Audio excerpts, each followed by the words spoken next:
Hello friends, आप सभी का स्वागत है।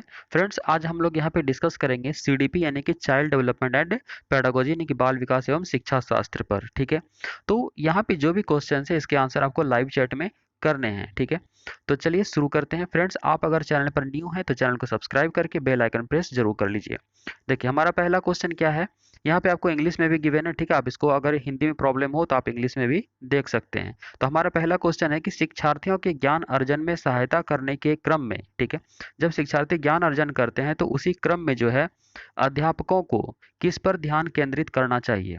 ठीक है, तो आपके सामने चार ऑप्शन गिवन है। पहला है शिक्षार्थी के द्वारा प्राप्त किए गए अंकों या ग्रेडों पर। ठीक है, दूसरा है शिक्षार्थी को सक्रिय सहभागिता के लिए शामिल करना। तीसरा है शिक्षार्थी के द्वारा अधिगम की अवधारणाओं में कुशलता प्राप्त करना।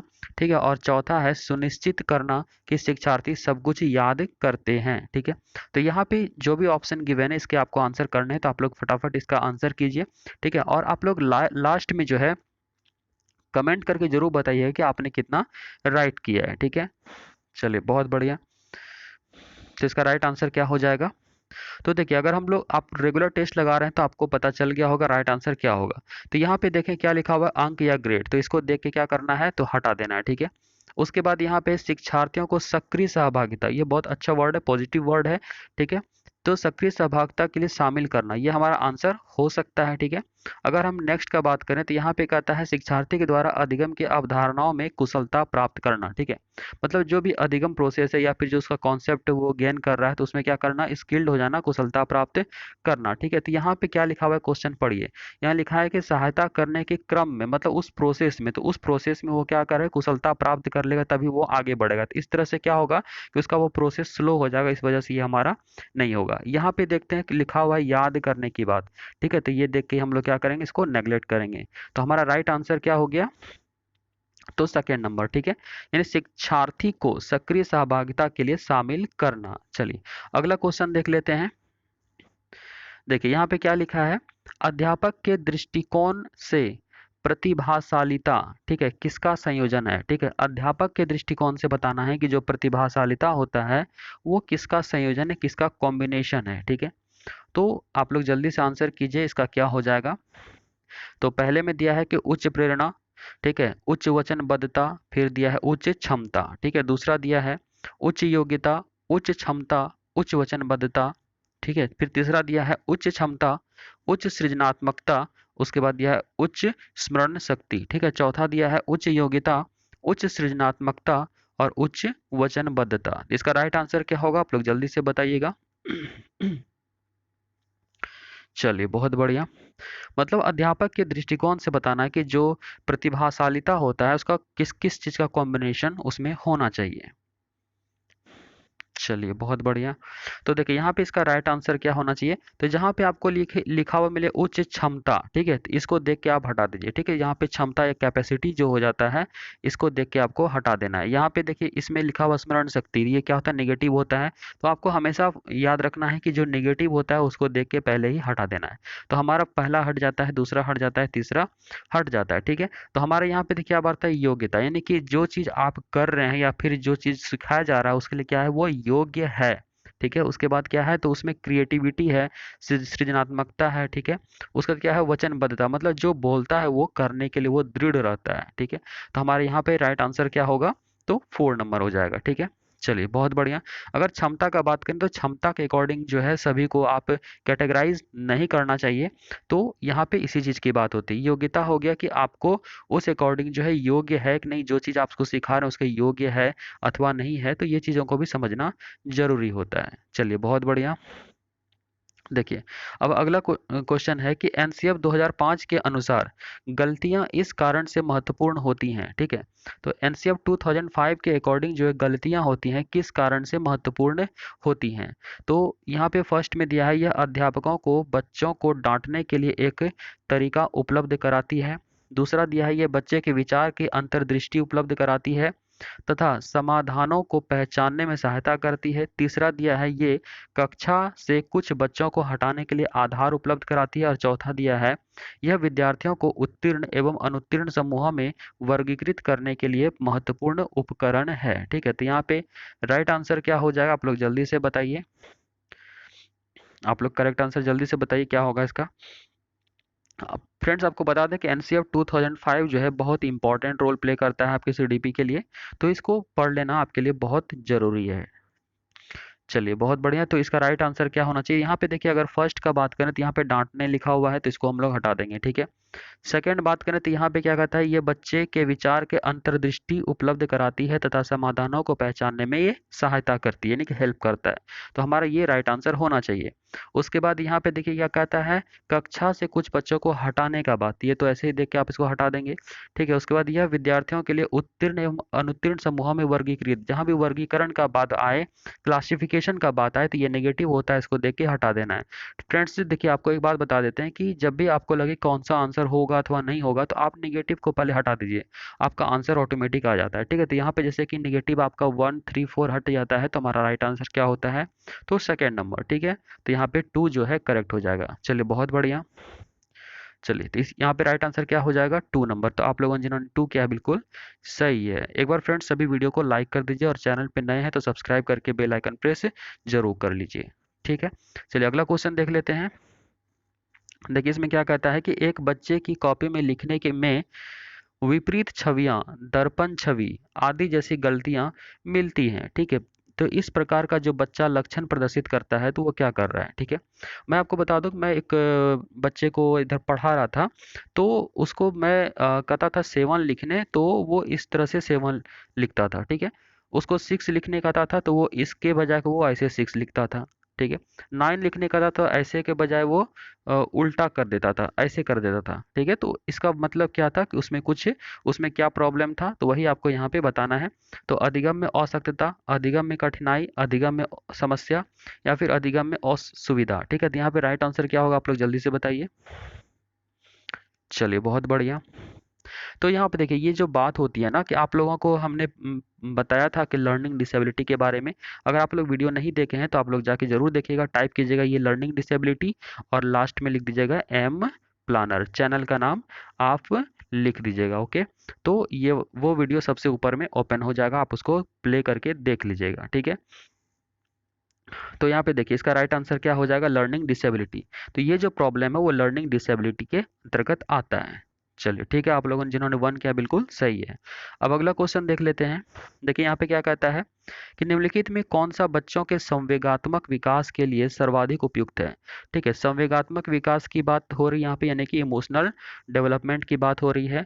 तो कौन सा जो है ज़्यादा यूजफुल होगा तो वही आपको बताना है। तो पहला दिया है कि अध्यापकों की कोई भी सहभागिता नहीं, क्योंकि यह माता पिता का कार्य है। दूसरा दिया है कि कक्षा कक्ष में नियंत्रित परिवेश, और तीसरा दिया है कक्षा कक्ष का अधिकारवादी परिवेश, और चौथा दिया है कक्षा कक्ष का प्रजातांत्रिक परिवेश, ठीक है। तो यहाँ पे आपको आंसर पता चल गया होगा, क्योंकि यहाँ पे रेस्ट जो 3 ऑप्शन है वहाँ पे डायरेक्टली नेगेटिव बातें लिखी हुई हैं, ठीक है। तो आपको डायरेक्टली आंसर कर देना चाहिए इसका। चलिए बहुत बढ़िया, आप लोग जल्दी जल्दी आंसर कीजिए इसका। फ्रेंड्स लास्ट में आप लोग अपना स्कोर जरूर कमेंट करके बताइए कि आप लोगों ने कितना करेक्ट किया है, ठीक है। और आप लोग ऑनेस्टली बताइएगा, अपने मन से नहीं कि फुल मार्क्स आ गया, ठीक है। ऐसा कुछ नहीं है, आप लोग अगर ऑनेस्टली बताइएगा तो आपको भी अंदर से अच्छा फील होगा, ठीक है। चलिए जी बहुत बढ़िया। तो यहाँ पे देखिए क्या हो जाएगा, अध्यापकों की कोई सहभागिता नहीं, तो ये नेगेटिव बातें होती हैं तो इसको हटा दीजिए। कक्षा कक्ष में नियंत्रित, जहाँ भी नियंत्रित या कंट्रोल करने की बात है उसको देख के हटा दीजिए, ठीक है। उसके बाद है अधिकारवादी, तो कक्ष यहाँ अधिकारवादी परिवेश का मतलब हो गया कि यहाँ पे क्या है, टीचर सेंटर्ड है, और टीचर सेंटर्ड क्लासरूम क्या होता है, खराब होता है, तो इसको हम लोग हटा देंगे। तो यहाँ पे क्या होना चाहिए, तो प्रजातांत्रिक परिवेश यानी कि डेमोक्रेटिक क्लासरूम इन्वायरमेंट हमारा होना चाहिए, ठीक है। तो यहाँ पे हमारा राइट आंसर क्या हो जाएगा, तो 4 नंबर। चलिए बहुत बढ़िया, तो यहाँ पे हमारा राइट क्या हो जाता है, तो 4। चलिए अगला क्वेश्चन देख लेते हैं। देखिए इसमें क्या कहता है, बच्चों के अधिगम को सुगम बनाने के लिए अध्यापकों को एक अच्छे कक्षाई परिवेश का सृजन करने की आवश्यकता होती है।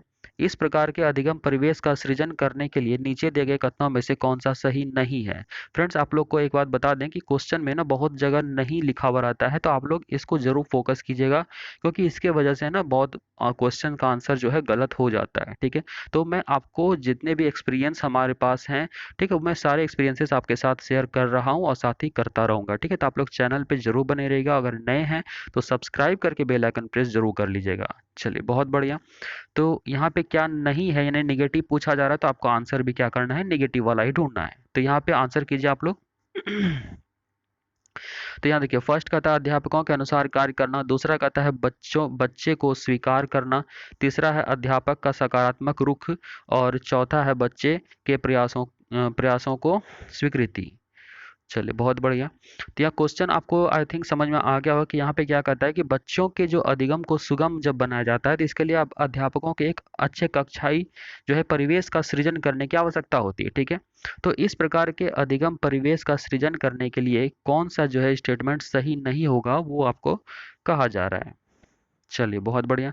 तो यहाँ पे राइट आंसर हमारा क्या होना चाहिए, आपको हमेशा बताए थे कि जो अध्यापक के अनुसार होता है या फिर जो शिक्षक के केंद्रित होता है वो रॉन्ग होता है। ठीक है, तो यहाँ पे देखिए फर्स्ट में इसी की बात कर रहा है, तो हमारा ये क्या हो जाएगा, रॉन्ग। तो हमारा फर्स्ट जो है क्वेश्चन के अकॉर्डिंग हमारा आंसर हो जाता है, क्योंकि यहाँ पे क्या लिखा हुआ है, नहीं। चलिए बहुत बढ़िया, आप लोगों ने वन जिन्होंने किया है बिल्कुल सही है। चलिए अगला क्वेश्चन देख लेते हैं। देखिए इसमें क्या कहता है, लड़कों एवं लड़कियों के विषय में कुछ कथन नीचे दिए गए हैं, आपके अनुसार इसमें कौन से कथन सही हैं। तो पहला कहता है लड़कों को घर के कामों में सहायता करनी चाहिए, दूसरा है सभी लड़कों को विज्ञान एवं लड़कियों को गृह विज्ञान पढ़ाया जाना चाहिए, तीसरा दिया है कि लड़कियों लड़कियों को घर के कामों में सहायता करनी चाहिए, और चौथा दिया है लड़कों को घर के बाहर के कामों में सहायता करनी चाहिए। तो यहाँ पे राइट आंसर क्या होगा, आप लोग जल्दी से बताइए। फ्रेंड्स आप लोग जो इंग्लिश में कर रहे हैं तो आप यहाँ पे इंग्लिश में भी देख सकते हैं। ठीक है, आपको अगर हिंदी में प्रॉब्लम हो तो आप इंग्लिश से समझ सकते हैं। चलिए, तो यहाँ पे क्या हो जाएगा राइट आंसर। देखिए आपको अगर यहाँ गौर करेंगे तो यहाँ पे देखिए सेकंड में क्या लिखा है, सभी लड़कों को विज्ञान तथा लड़कियों को गृह विज्ञान पढ़ाया जाना। तो जनरली जो होता है, ठीक है, ये तो ऐसा होता ही है। ठीक है, जिसके लिए स्पेशल कुछ भी यहाँ पे बात नहीं बोल रहा है।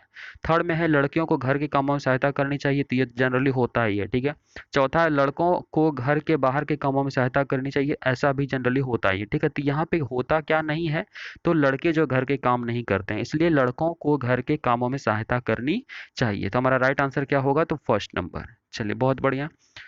तो आप लोग जिन्होंने वन किया है बिल्कुल सही है। फ्रेंड्स आप लोग चैनल पे नए तो सब्सक्राइब कर लीजिए, और वीडियो को एक बार सभी लाइक जरूर कर दीजिए। हम्म, ठीक है। चलिए देखिए यहाँ क्या कहता है, एक प्रभावशाली अध्यापिका होने के लिए यह महत्वपूर्ण है। ठीक है, तो एक इफेक्टिव आप अगर टीचर बनेंगे तो उसके लिए क्या इंपॉर्टेंट है आपको बताना है। तो पहला है समूह गतिविधि के बजाय व्यक्तिगत अधिगम पर ध्यान देना, दूसरा है विद्यार्थियों के द्वारा प्रश्न पूछने के कारण उत्पन्न व्यवधान की अनदेखी करना, तीसरा दिया है प्रत्येक बच्चे के संपर्क में रहना, और चौथा दिया है पुस्तक के उत्तरों को लिखाने पर बल देना। ठीक है, तो यहाँ पे राइट आंसर क्या होगा, आप लोग जल्दी से बताइए। फिर आपको यहाँ पे हम मतलब जो भी है की पॉइंट्स आपको बताएंगे। तो फ्रेंड्स आप लोग हमेशा ना नोट कॉपी पेन लेके जरूर बैठा कीजिए, ताकि क्या होगा ना उससे कि आप जो भी नेगेटिव पॉइंट्स होंगे, जो भी कीवर्ड्स होंगे या टैग्स होंगे, वो आप नोट डाउन कर पाएंगे, और ये आपके लिए बहुत ही यूजफुल होगा। और आपको पता है कि सभी टेस्ट में आपको कुछ ना कुछ इंपॉर्टेंट टैग्स या कीवर्ड्स हम बताते हैं टेस्ट के दरमियान में। चलिए यहाँ पे क्या हो जाएगा, तो आप यहाँ पे गौर करें। तो समूह गतिविधि के कारण व्यक्तिगत अधिगम पर ध्यान देने की, समूह गतिविधि को ये नेगलेक्ट कर रहा है, जबकि समूह गतिविधि क्या होता है, एक अच्छा चीज होता है, इसको यहाँ पे नेगलेक्ट कर रहा है, तो ये हमारा आंसर नहीं होगा। ठीक है, उसके बाद यहाँ पे क्या देखिए, अनदेखी की बात करता है, ये एक निगेटिव बात हो गया, अनदेखा करना, तो ये नेगेटिव हो गया। प्रत्येक बच्चे के संपर्क में रहना, ये अच्छी बात है। उसके बाद है पुस्तकों से, जहां भी आपको पुस्तक को फोर्स किया जाएगा वहां पे देख के ही इसको हटा दीजिए, तो पुस्तक यहाँ पे एक टैग वर्ड्स हो गया। ठीक है, तो ये सारी चीज़ों को आप नोट डाउन जरूर कीजिएगा, अगर अभी नहीं कर पा रहे हैं तो बाद में अगेन इसको देख लीजिएगा। ठीक है, और टैग वर्ड्स को नोट डाउन कर लीजिएगा। ठीक है, चलिए बहुत बढ़िया। यहाँ पे राइट आंसर हमारा क्या हो जाएगा, 3 नंबर। फ्रेंड्स आगे जो है आगे का क्वेश्चन कुछ और इम्पोर्टेंट आने वाला है, तो आप लोग सेशन को छोड़ के बिल्कुल भी मत जाइएगा। ठीक है, चलिए अगला क्वेश्चन क्या है। देखिए क्या है, निम्नलिखित में से कौन सा एक उपयुक्त रचनात्मक आकलन कार्य नहीं है। देखिए यहाँ पे क्या लिखा हुआ है, नहीं। तो यहाँ पे रचनात्मक आकलन कार्य नहीं होगा, ऐसे जो भी असेसमेंट है उसका वर्क नहीं माना जाएगा। तो क्या नहीं माना जाएगा आपको बताना है। तो पहला है परियोजना, ठीक है, जो प्रोजेक्ट दिया जा रहा है। दूसरा अवलोकन यानी ऑब्जर्वेशन।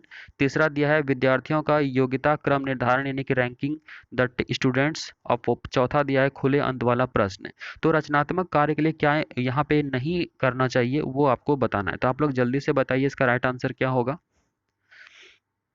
चलिए फ्रेंड्स यहाँ पे जितने भी टेस्ट होते हैं आप लोग एक भी टेस्ट को मिस मत किया कीजिए। ठीक है, चलिए बहुत बढ़िया। तो यहाँ पे देखिए प्रोजेक्ट वर्क देना, अवलोकन करना, ओपन एंडेड क्वेश्चन जिसमें कि वैसा क्वेश्चन जिसका कि बहुत तरीके से आंसर दिया जा सकता है, तो यहाँ पे क्या होता है क्रिएटिविटी आता है। तो फर्स्ट, सेकंड और फोर ये तीनों ही पॉजिटिव बात कहता है, लेकिन फोर जो कहता है विद्यार्थियों की योग्यता का क्रम, जहाँ भी योग्यता का क्रम का बात आ जाए तो वो हमारा नेगेटिव बात होता है। तो यहाँ पे हमारा इस क्वेश्चन के अकॉर्डिंग नहीं पूछा जा रहा है तो नहीं होगा, तो यानी निगेटिव होगा। तो हमारा राइट आंसर क्या होगा? तो थर्ड नंबर। चलिए बहुत बढ़िया, आप लोगों ने थ्री किया है, बिल्कुल करेक्ट है। देखिए अब इस क्वेश्चन में क्या कहता है कि विकृत लिखावट से संबंधित लिखने की योग्यता में कमी किसका एक लक्षण है। ठीक है, तो यहाँ पे देखिए फिर से आ गया आपका डिसेबिलिटी, लर्निंग डिसेबिलिटी से क्वेश्चन है, तो आप लोग टाइप कर लीजिएगा लर्निंग।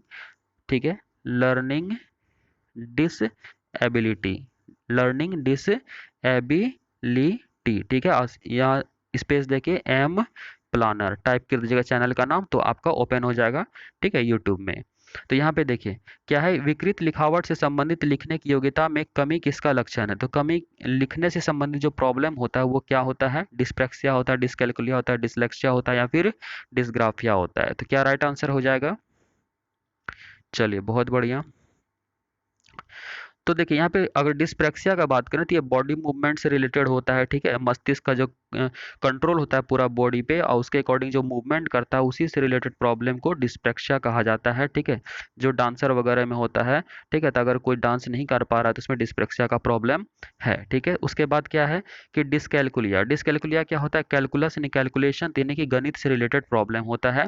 ठीक है, और उसके बाद डिसलेक्सिया, डिसलेक्सिया होता है पठन से संबंधित, और डिसग्राफिया होता है लेखन से संबंधित। ठीक है, तो यहाँ पे देखिए ग्राफ है, तो ग्राफ को क्या करते हैं? कॉपी पे प्लॉट करते हैं, तो लिखते हैं, लिखने से संबंधित काम करते हैं, तो हमारा लिखावट क्या हो जाता है? 4 नंबर। ठीक है, चलिए बहुत बढ़िया।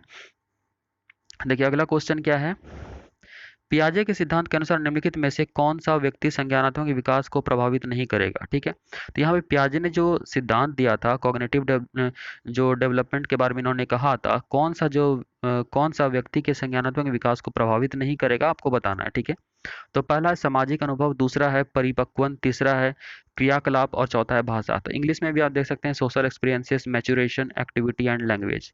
ठीक है, तो यहाँ पे राइट आंसर क्या होगा, आप लोग जल्दी से बताइए। पियाजे के सिद्धांत के बारे में आप नहीं पढ़े हैं तो आपको प्लेलिस्ट में हम प्रोवाइड करा देंगे, वहां से जाके आप पढ़ लीजिएगा। इस पे जितने भी क्वेश्चंस अभी तक आए हुए हैं मैंने उसको प्लेलिस्ट में ऑलरेडी डाल दिया है। ठीक है, तो मनोवैज्ञानिकों का अध्ययन हमारा एक प्लेलिस्ट है, तो वहां पे जाके आप पढ़ेंगे तो बहुत सारे मनोवैज्ञानिकों का, अच्छे अच्छे मनोवैज्ञानिकों के बारे में दिया हुआ है। ठीक है, तो आप वहां से जाके जरूर वॉच कर लीजिएगा। तो इसका राइट आंसर आप लोग जल्दी से बताइए क्या होगा। चलिए बहुत बढ़िया। तो फ्रेंड्स यहाँ पे अगर आप गौर करेंगे तो देखिए यहाँ सामाजिक अनुभव लिखा हुआ है, तो सामाजिक अनुभव के बारे में किसने बताया था? तो ये आप सभी को पता है किसने बताया था, तो वाइगोस्की ने बताया था। ठीक है, तो हमारा राइट आंसर यहाँ पे हमारा एक नंबर ही हो जाएगा। ठीक है, अगर परिपक्वन का बात करें, मैच्योरिटी का बात करें, तो पियाजे ने इसके बारे में ही बताया था और इन्होंने 4 स्टेजेस जो है मैच्योरिटी के आधार पे ही दिया था कि सभी एज के जो बच्चे का थिंकिंग होता है, वो जो लेवल होता है वो एक मतलब जैसे कि एक पर्टिकुलर एज का बच्चे का थिंकिंग एक टाइप का होगा, फिर अगले जो एज का लेवल होता है उसका थिंकिंग एक टाइप का होगा। तो इसी तरह से क्या होता है मैच्योरिटी के बेस पे जो कॉग्निटिव डेवलपमेंट बताया था बच्चों में, तो पियाजे ने बताया, तो ये सही है। क्रियाकलाप के अकॉर्डिंग यानी बच्चे एक्टिविटी करके कुछ सीखते हैं। ठीक है, लैंग्वेज के बारे में कहा था कि विचार से जो है भाषा का जन्म होता है, तो भाषा पर भी इन्होंने कुछ कहा था। ठीक है, तो यहाँ पे हमारा राइट आंसर क्या हो जाएगा क्वेश्चन के अकॉर्डिंग, तो फर्स्ट नंबर। ठीक है, चलिए बहुत बढ़िया। देखिए अगला क्वेश्चन देख लेते हैं। इसमें कहता है इनमें कौन सा त्रितंत्रीय सिद्धांत में व्यवहारिक बुद्धि का अभिप्राय नहीं है। ठीक है, यानी कि which of this does not imply practical intelligence in the try archaic, याद पढ़ लीजिए, ट्राई आर्केक थ्योरी। ठीक है, तो यहाँ पे क्या राइट आंसर होगा, आप लोग जल्दी से बताइए। चलिए, तो यहाँ पे देखिए पहले दिया है केवल अपने विषय में व्यवहारिक रूप से विचार करना। ठीक है, ये किसने दिया था इसके बारे में, तो स्टर्नबर्ग ने, किसने दिया था? स्टर्नबर्ग ने। ठीक है, तो उन्होंने जैसे कि हार्वर्ड गार्डनर ने मल्टीपल मल्टीपल इंटेलिजेंस थ्योरी 8 प्रकार का दिया था, तो इन्होंने 3 टाइप का मल्टीपल इंटेलिजेंस थ्योरी दिया था। कौन कौन सा दिया था? तो दिया था एनालिटिकल। ठीक है, क्या दिया था? एनालाइटिकल। ठीक है, दूसरा दिया था क्रिएटिव। ठीक है, क्या दिया था? क्रिएटिव। एक और था इसका एनालिटिकल, क्रिएटिव, एक और याद नहीं आ रहा है, हाँ प्रैक्टिकल। ठीक है, क्या था इसका? प्रैक्टिकल। ठीक है, तो ये 3 टाइप का इंटेलिजेंस थ्योरी इन्होंने दिया था। तो वही प्रैक्टिकल के बारे में यहाँ पे आपसे पूछा जा रहा है। तो यहाँ पे देखिए फर्स्ट में कहता है केवल अपने विषय में व्यवहारिक रूप से विचार करना। तो आप अगर की पॉइंट्स में जाएंगे तो आपको आंसर आ गया होगा। तो यहाँ पे नहीं लिखा है।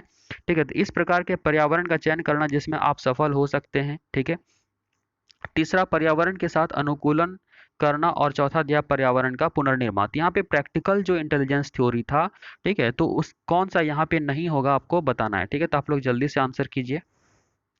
चलिए दोस्तों, आपको बता दें कि स्टर्नबर्ग के बारे में प्लेलिस्ट में हम डाल दिए हैं। ठीक है, तो आप जाके विजिट करके देख सकते हैं। मनोवैज्ञानिकों का अध्ययन प्लेलिस्ट में मिल जाएगा, तो वहाँ पे आपको स्टर्नबर्ग थ्योरी मिल जाएगा। ठीक है, तो आप वहाँ से वॉच कर लीजिएगा।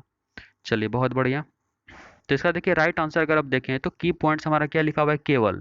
और यहाँ क्या लिखा हुआ? नहीं। अगर आपको अंडरस्टैंडिंग ज़्यादा यहाँ पे नहीं आ पाए तो आप डायरेक्टली की पॉइंट पकड़ के भी आंसर कर सकते हैं। तो यहाँ पे नहीं लिखा तो हमको नेगेटिव फाइंड करना था, तो केवल लिखा है। तो केवल क्या होता है? नेगेटिव होता है। तो हमारा राइट आंसर फर्स्ट नंबर ही होता है। ठीक है, बाकी ये 2 3 4 जो है ये प्रैक्टिकल इंटेलिजेंस का पार्ट है। ठीक है, चलिए ये लास्ट क्वेश्चन है दोस्तों। आप चैनल पे नहीं तो सब्सक्राइब कर लीजिए ताकि अगले टेस्ट का अपडेट्स आपको समय पर मिल जाए। ठीक है, चलिए यहाँ पे देखिए क्या कहता है कि कोई कोई भी नाराज हो सकता है, यह आसान है, परंतु एक सही व्यक्ति के ऊपर सही मात्रा में, सही समय पर, सही उद्देश्य के लिए सही तरीके से नाराज होना आसान नहीं है। यह संबंधित है, किस चीज से संबंधित है? तो यहाँ पे नाराजगी की बात हो रहा है जो भी है। ठीक है, तो यहाँ पे देखिए फर्स्ट में कहता है सामाजिक विकास से, दूसरा है संज्ञानात्मक विकास से, तीसरा है शारीरिक विकास से, और चौथा है संवेगात्मक विकास से। ठीक है, तो आप लोग क्या होगा इसका आंसर जल्दी से बताइए। बहुत ईजी है। ठीक है, बहुत आसानी से इसका आंसर आप कर सकते हैं। चलिए बहुत बढ़िया। तो यहाँ पे कोई भी नाराज हो सकता है, तो इसके बारे में अगर बात करें तो यहाँ पे इमोशन से जुड़ी बातें हैं। तो यहाँ पे हमारा क्या हो जाएगा? तो संवेगात्मक विकास यानी कि इमोशनल डेवलपमेंट। ठीक है, तो हमारा राइट आंसर क्या होता है यहाँ पे? तो 4 नंबर। तो फ्रेंड्स ये था आज का सेशन। तो आप लोग वीडियो को लाइक जरूर कीजिएगा, चैनल पे नए तो सब्सक्राइब करके बेल आइकन प्रेस कर लीजिए और इसे अपने फ्रेंड्स में शेयर कर दीजिए। तो मिलते हैं अगले वीडियो में अच्छे टॉपिक के साथ। जय